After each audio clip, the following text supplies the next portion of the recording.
Hello everyone, তোমরা সবাই কেমন আছো? আশা করি ভালো আছো। আমি অনেক ভালো আছি। আর শুভ সকাল সকাল আমি উঠে পড়েছি। উঠে ব্রেকফাস্ট করার জন্য রান্নাঘরে চলে এসেছি। তো এখানে আজকে আমি রুটি আরও ভাজা বানাবো। তার জন্য আমি এখানে চুলাটাতে কড়াইটাকে গরম বসিয়ে দিয়েছি আর গরম জলও বসিয়ে দিয়েছি রুটি মাখার জন্য। তো দেখো এখানে আমি আটাও নিয়ে নিয়েছি। আমি সব কিছু আগে রেডি করে রেখেছি। তারপরে এখানে আটাটাও আমি মেখে নিচ্ছি।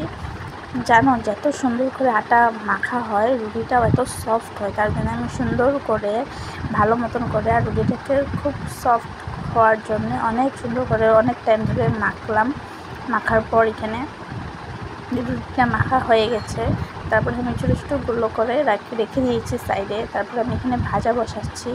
একটা চুলাতে ভাজা বসাই দেবো আর একটা চুলাতে রুটি করা স্টার্ট করে দেবো। কারণ একটা হয় না, দুটোটা একসাথেই করছি, তার জন্যে জলদিও হয়ে যাবে।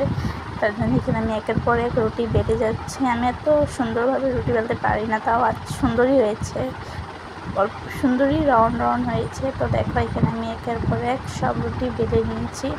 বেলার পর এখানে আমি রুটিও করছি এক সাইডে, আরও এক সাইডে ভাজাও করে নিচ্ছি। তো এরকম করে একের পর এক সম্পূর্ণ রুটি আমার বানানো হয়ে গেছে, ভাজাও হয়ে গেছে। তো এখন আমি আমার হাজব্যান্ডের জন্য রুটি ভাজা আরও আচার দিয়ে দিয়েছি। আর এখানে এসে দেখি আমার মেয়ে এখানে আমার দেওয়ারের সাথে বল খেলছে আর আমাকেও দিচ্ছে খেলার জন্য।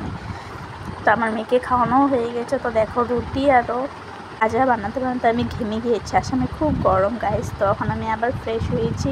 ফ্রেশ হওয়ার পর এখন আমি নিজের জন্য খাওয়া নিয়ে চলে এসেছি, চা, রুটি, ভাজা আরও আচার।